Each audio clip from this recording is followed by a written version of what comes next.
पान्हा, माईने आज पुरणाचा घाट घातला होता. त्याकरिता तिची लगबग चालू होती. तिने जुनीशी होत असलेली रेशमी साडी नेसली होती. केसांचा अंबाडा करून तीत बागेतल्या फुलांचा सुनेने सकाळी केलेला गजरा माळला होता. छोट्याशा चौकोनी स्वयंपाकघरातही तिची इकडून तिकडे धावाधाव सुरू होती. तिच्या रेशमी साडीचा दोर कोपऱ्यातील कपाटात नकळत अडकला अन पळभरासाठीची तिची गती थांबली.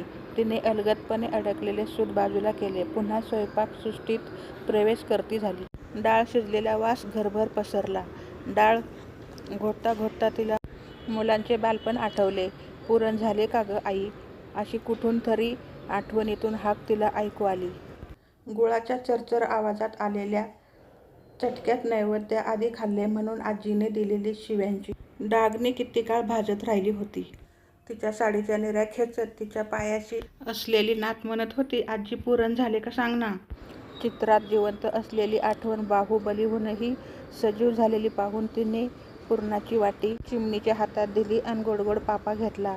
गोड सुवासाने अण्णांचेही मन आनंदी झाले होते.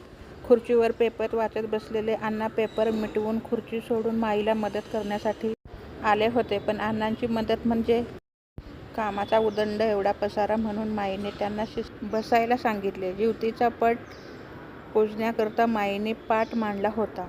त्याकरिता हळदी कुंकवात रंगलेली बोटे स्नेह पाझरत होती. तुपात भिजलेली फुलवात अंतरंगणात स्निग्ध झाली होती. जिवती ते पूजन करत असलेली माई पाहून अण्णा त्यांच्या लहानपणात रमले होते.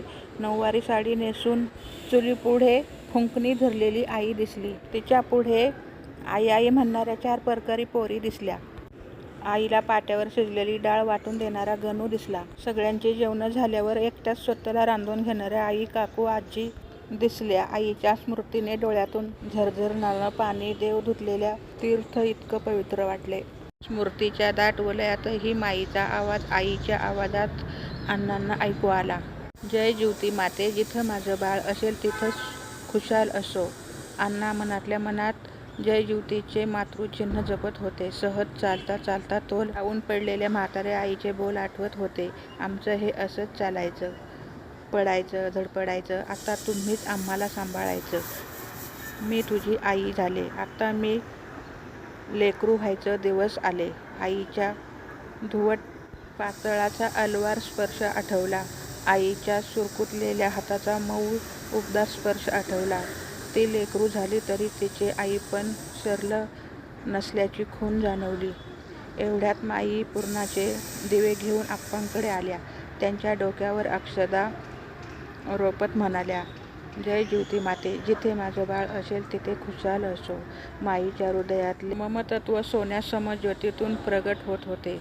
तसे अण्णांनी माईच्या हातातले औक्षणाचे ताट आपल्या हाती घेतले व माईच्या माथ्यावर अक्षत घालून म्हणाले, जय जिवती माते, माझी आई, पत्नी, बहीण, काकू, मामी, लेकी, सुना सगळ्या खुशाल असू दे. तसा दोघांच्याही हळव्या काळजाला वात्सल्याचा पूर आला होता. घरातल्या राधा स्वरूप कान्हाईच्या बोलाचा स्पर्श होताच पूर ओसरला. नात म्हणत होती, आजी बघ ना, आपला विठ्या कसा चाटतोय त्याच्या शेरूला. मी पण अशीच करायचे ना आईला लहान असताना. गाईच्या आचळाला वासराचा स्पर्श होताच पाना फुटतो ही ऐकलेली गोष्ट खरी घडतानाचे साक्षीदार तिथे उपस्थित झाले होते. दुपारी जेवायला आलेल्या लेकाची हाक माईने ऐकली होती.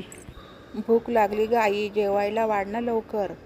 त्याला वाढताना सुखावलेला माईचा भाबडा जीव पाहून जिवती माताही आनंदली होती.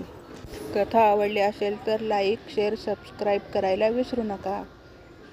कथा पाहिल्याबद्दल धन्यवाद.